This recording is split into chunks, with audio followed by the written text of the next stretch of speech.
అప్పుల బాధలు వెంటాడుతున్నాయా? అయితే 6 JVR వారి జాతిరత్నాలు ధరించండి. హలో అండి, అందరికీ నమస్కారం.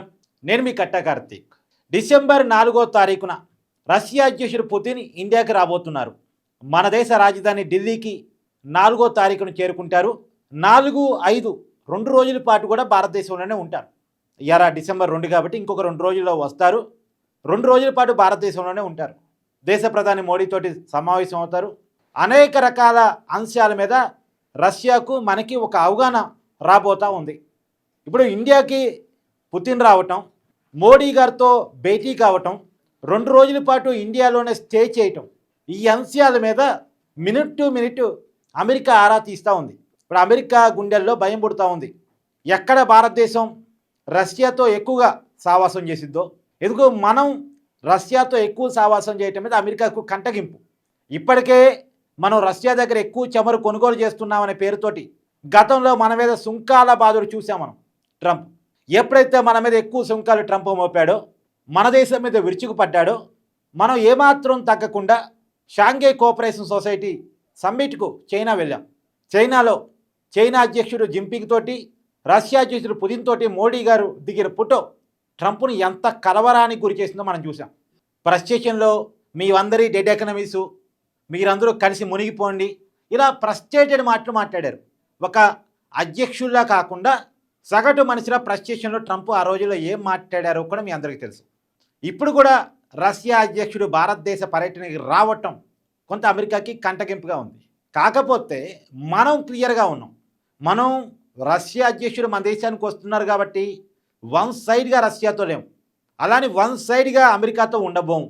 మనం మన డిప్లొమసీ ప్రకారం మన అవసరాల మేరకు మన దేశ ప్రజల భద్రత అవసరాలు కారణాలు కేవలం మన రీజన్స్ని బట్టి ఏ దేశంతో ఎంతవరకు ఉండాలో అంతవరకు ఉంటాం. ఇప్పుడు అమెరికాకి రష్యాకి సైద్ధాంతికంగా 100 విభేదాలు ఉండొచ్చు. రష్యా ఉక్రెయిన్ యుద్ధంలో అమెరికా ఉక్రెయిన్ వైపు ఉండొచ్చు, రష్యా ఉక్రెయిన్ మీద దాడి చేస్తున్న దేశం అయి ఉండొచ్చు. అవి ఆయా దేశాల అంతరంగిక వ్యవహారాలు, మనకు సంబంధం లేని వ్యవహారాలు. మనం ఏ దేశానికైనా చెప్పేది ఏంటంటే, ఇప్పుడున్నటువంటి ఎకనామిక్ సిచ్యువేషన్స్లో, ఇప్పుడున్నటువంటి పరిస్థితుల్లో ఏ దేశం మీద ఇంకో దేశం దాడి చేయడం కరెక్ట్ కాదు. శాంతి మాత్రమే అంతిమ మార్గం. ఏ విషయానైనా కూర్చొని చర్చలతో పరిష్కరించుకోవాల్సిందే అనేది మనం ఉక్రెయిన్కైనా బోధిస్తాం, రష్యాకైనా బోధిస్తాం. ఇంకే దేశాల మధ్య యుద్ధం జరిగినా మన విధానం అలానే ఉంటుంది. నిజానికి అమెరికాకి రష్యాకి మధ్య సైద్ధాంతిక విభేదాలు ఉన్నాయి. రష్యానేమో ఒకప్పుడు సోవియట్ యూనియన్గా ఉండేది, ఎర్ర జెండా కమ్యూనిస్టు విధానంతో ఉండేది. అమెరికా, బ్రిటన్ ఇవన్నీ పెట్టుబడిదారీ దేశాలు. ఈ 2 దేశాలకి మధ్య సైద్ధాంతిక విభేదాలు గట్టిగా ఉండేవి. ప్రపంచంలో చాలా దేశాలు, కొన్ని దేశాలు రష్యా పక్కన ఉండే, కొన్ని దేశాలేమో ఈ పెట్టుబడిదారీ దేశాల పక్కన ఉండే. కానీ మనం ఎప్పుడూ కూడా అలీన విధానం అనే 3వ ప్రపంచాన్ని సృష్టించాం. అంటే సమాంతర ప్రపంచాన్ని. ఈ 2 యూనియన్స్ మధ్య, 2 దేశాల మధ్య, 2 కూటమిల మధ్య ప్రచ్ఛన్న యుద్ధం ఉన్న సమయంలో, యుద్ధ వాతావరణం ఉన్న సమయంలో అది కరెక్టు కాదు, శాంతి మాత్రమే మార్గం అని చెప్పి అలీన విధానాన్ని ప్రకటించిన దేశం భారతదేశం. ఒకవైపు రష్యా, ఇంకోవైపు అమెరికా. ఈ 2 కూటములు చాలా బలవనంగా ఉన్నప్పుడే 3వ ఆల్టర్నేటివ్గా అలీన విధానాన్ని ప్రపోజ్ చేసిన వ్యక్తులు మనం ఖచ్చితంగా శాంతిని మాత్రమే నమ్ముకున్న దేశం. ఇప్పుడు మనకి అమెరికా కావాలి, రష్యా కావాలి. సరే, రష్యాలో అంటే ఇంత ముందులాగా సోవియట్ యూనియన్ కాదు, ఇప్పుడు అది పడిపోయింది, అది విడిపోయింది. ఇప్పుడు రష్యాగా మిగిలింది. ఇప్పుడు రష్యా సరే అప్పటికి కూడా కొంత లెఫ్ట్ విధానాలతోనే, కొంత మారినటువంటి పరిస్థితుల్లో తన విధానాన్ని కొంత సవరించుకొని కొంత లెఫ్ట్ ఆలోచనతో ముందుకెళ్తూ ఉంటుంది. ఇప్పటికీ అమెరికాకి రష్యాకి మధ్య సైద్ధాంతిక భేదాలు ఉంటాయి. అది వాళ్ళ వ్యవహారం మాత్రమే, మనకు సంబంధం లేని వ్యవహారం. మనం ఎగుమతులు దిగుమతుల విషయంలో ఎవరి విషయంలో ఎంతవరకు ఉండాలో అంతవరకు ఉంటాం. మనం అప్పట్లో అమెరికా మనమే చేసిన అభియోగం ఏంటి? పూర్తిగా రష్యా దగ్గర ఆయిల్ కొంటున్నాము. ఎస్, రష్యా దగ్గర చౌకగా వస్తుంది, కొన్నాం.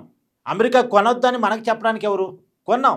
తర్వాత రష్యన్ కంపెనీ మీద అమెరికా ఆంక్షలు పెట్టినప్పుడు, అవి దిగుమతి చేయడానికి ఇబ్బంది పడ్డప్పుడు మనకి ఆప్షన్ లేక మళ్ళీ అమెరికా దగ్గర మనం కొంటున్నాం. అంటే పరిస్థితులను బట్టి మనం ఉంటాం తప్ప ఒకరి దగ్గరే కొంటాం, ఒకరితోనే ఫ్రెండ్షిప్ చేస్తాం అనేది మన విధానం కాదు. ఎందుకు రష్యా దగ్గర కొన్నాం? మనకి చౌకగా వస్తుంది. మన చౌకగా వచ్చినప్పుడు మన ప్రజలకి క్రూడ్ ఆయిల్ ధరలు పెరగకుండా కాపాడుకోగలం. సరే, చౌకగా ప్రభుత్వాలు ఇవ్వకపోయినా ఉన్న ధరలు స్థిరీకరణ అవుతాయి. చౌకగా వచ్చి ధరల స్థిరీకరణగా ప్రజలకు అందుబాటులోకి పెట్రోల్, డీజిల్, క్రూడ్ ఆయిల్ తీసుకొచ్చినప్పుడు ప్రభుత్వానికి ఆదాయం మిగిలింది. ప్రభుత్వం వేరే రంగం మీద దాన్ని ఇన్వెస్ట్ చేసింది. అంతిమంగా ఇండియాకి లాభం. మనం మన లాభాన్ని ఆలోచించుకున్నాం, మన ప్రజల లాభాన్ని ఆలోచించుకుంటాం. అంతేగాని కేవలం రష్యా పట్ల ఉన్న ఇష్టంతో మనమేమి చమురు కొంటాం కాదు, అమెరికా పట్ల వ్యతిరేకతతో కొంటాం కాదు, మనకు ఆ ఆలోచన లేదు. కాకపోతే రష్యా మనకి ఎప్పటి నుంచో మిత్రుడు. మనకి స్వతంత్రం వచ్చినప్పటి నుంచి అనేక విషయాలు రష్యా సహకారాన్ని మనం తీసుకుంటూ వచ్చాం. పాకిస్తాన్తో యుద్ధం జరిగినప్పుడు ఇండియా వర్సెస్ పాకిస్తాన్ యుద్ధం జరిగినప్పుడు అమెరికా పాకిస్తాన్ పక్కన ఉంది, రష్యా మన పక్కన ఉంది.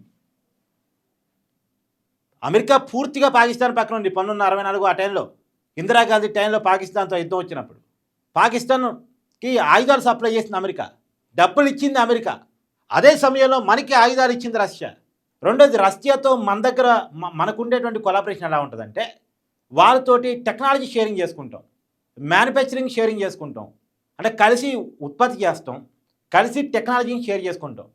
మన టెక్నాలజీని వాళ్ళ టెక్నాలజీని పూర్తిగా వాళ్ళది కొద్దిగా టెక్నాలజీ ఎక్కువ కాబట్టి మనం ఉపయోగించుకుంటాం. మొన్న పాకిస్తాన్ ఇండియాకి యుద్ధం వచ్చినప్పుడు కూడా మనం వాడినటువంటి బ్రహ్మోస్ కానీ, మనం వాడినటువంటి S-24 కానీ, ఇవన్నీ కూడా మనం రష్యన్ టెక్నాలజీ డెవలప్ చేసుకున్నవే. ఇప్పుడు బ్రహ్మోస్ షిప్లను మనం తయారు చేస్తున్నాం రష్యా టెక్నాలజీ వాడుకొని. ఇప్పుడు మనం సొంతంగా అంటే రష్యా టెక్నాలజీని వాడుకొని సొంతంగా తయారు చేసే కెపాసిటీని తెచ్చుకోగలిగినాం. లక్నోలో మ్యానుఫ్యాక్చరింగ్ యూనిట్ పెట్టుకున్నాం. మనం ఇతర దేశాలకి దిగుమతి చేసే స్థాయికి వెళ్ళాం.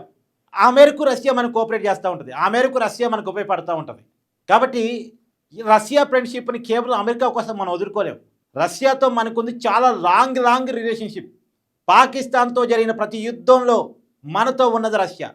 ఈ రోజుకి అమెరికా డబల్ గేమ్ ఆడిద్దాం కానీ రష్యా డబల్ గేమ్ ఆడదు.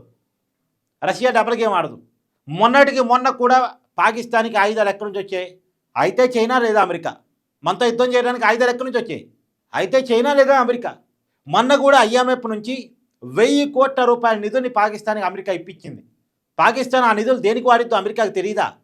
ఉగ్రవాదానికి వాడిద్ది, సైన్యానికి మాత్రమే వాడిద్ది, ప్రజల కోసం వాడదు అన్న విషయం అమెరికాకు తెలియదా? తెలుసు కూడా ఇప్పించింది. ఇంకో దేశం మీద అణ్వాయుధాలని పేరు చెప్పేదారు విరుచుకు పడితే యుద్ధానికి వెళ్ళేది అమెరికా. కానీ పాకిస్తాన్ మా దగ్గర అణ్వాయుధాలు ఉన్నాయి, మేము భారతదేశంలో వేస్తామని అమెరికా గడ్డ మీద నుంచి పాకిస్తాన్ ఆర్మీ చీఫ్ మునీర్ ప్రకటన చేస్తే కనీసం స్పందించలే. పైగా అదే ఆర్మీ చీఫ్ మునీరు ట్రంప్ అధ్యక్ష భవనంలోకి పోయి ట్రంప్తో భేటీ అవుతాడు. ఒక దేశ ఆర్మీ చీఫ్ అమెరికా అధ్యక్షుడితో భేటీ అవుతారా జనరల్గా? ఒక దేశ అధ్యక్షుడు ఇంకో దేశ అధ్యక్షుడితో భేటీ అయ్యారంటే వేరు. Pakistan prime minister America white హౌస్లోకి వెళ్ళి ట్రంప్ గారితో భేటీ అయ్యారంటే అది డిఫరెంట్. కానీ మునీరు పోవటం ఏంటి? ఎవరు మునీరు? ఒక ఆర్మీ చీఫ్ వెళ్ళి అమెరికా అధ్యక్షుడితో భేటీ కావటం ఏంటి? ఆ ప్రయారిటీ అమెరికా పాకిస్తాన్కి ఇస్తూ వస్తుంది. అందుకనే మనం మన ఫ్రెండ్షిప్ను వదులుకోవడానికి సిద్ధంగా లేము. ఎప్పుడు ఎలా ఉంటాడో తెలియనటువంటి అమెరికా వాడి కోసం మనం ఎందుకు మన లాంగ్ రన్ ఫ్రెండ్షిప్ను వదులుకుంటాం? అలాగని అమెరికా పట్ల వ్యతిరేక భావం ఏమీ లేదు మనకి. అమెరికాతో ఉండాల్సిన వరకు ఉంటాం, అంటగాగం అంతే. మనం అంటగాగటం ఉండదు ఒకరితోటి. ఎంతవరకు ఉండాలో అంతవరకు ఉంటాం, ఎలా ఉండాలో అలా ఉంటాం. ఏది ఏమైనా పరిస్థితులను బట్టి ముందుకెళ్ళాలనేది మన ఆలోచన. మన డిప్లొమసీ ఏంది? మారుతున్న పరిస్థితులను బట్టి ముందుకెళ్ళాలి, మన దేశ అవసరాలకు అనుగుణంగా ముందుకెళ్ళాలి, మన దేశ ఇంట్రెస్టులే మనకి ముఖ్యం కావాలి అనేది మన ఆలోచన. ఏదేమైనా డిసెంబర్ 4-5 తారీఖుల్లో రష్యా అధ్యక్షుడు పుతిన్ ఇండియాకి రాబోతున్నారు, న్యూఢిల్లీ చేరుకోబోతున్నారు, మోడీతో భేటీ కాబోతున్నారు, 2 రోజుల పాటు భారతదేశంలోనే స్టే చేయబోతున్నారు. భారత్ రష్యా సంబంధాలు మరింతగా పెరిగేటువంటి అవకాశాలు కనపడుతూ ఉన్నాయి. అయితే ఈ మధ్యకాలంలో కొద్దిగా రష్యా నుంచి మనం చమురు కొనుగోలు తగ్గించాం కాబట్టి, సరే అమెరికా ఒత్తిడా లేదు మారిన పరిస్థితుల విపరీతమైనటువంటి ఆంక్షలు రష్యా కంపెనీ మీద ఉండటం కారణమా ఏదేమైనా రష్యా దగ్గర కొద్దిగా చమురు కొనటం తగ్గించాం కాబట్టి ఆ విషయం మీద ప్రధానంగా చర్చ వచ్చే అవకాశం ఉంది. మరి రాబోయే కాలంలో వీరిద్దరి మధ్య ఎలాంటి చర్చలు వస్తాయి, ఎలాంటి అవుట్కమ్ బయటకు వస్తాయి అనేది కూడా మనం చర్చించే ప్రయత్నం చేద్దాం. కానీ మనం రష్యా అధ్యక్షుడు పుతిన్ ఆహ్వానించడం, ఇండియాలో 2 రోజులు స్టే చేయటం, మనం ప్రధాని మోడీ గారు భేటీ కావటం, ఇది ట్రంప్కి కొంత ఇబ్బంది కలిగించే అంశమే. చూద్దాం ఏం జరగబోతుంది.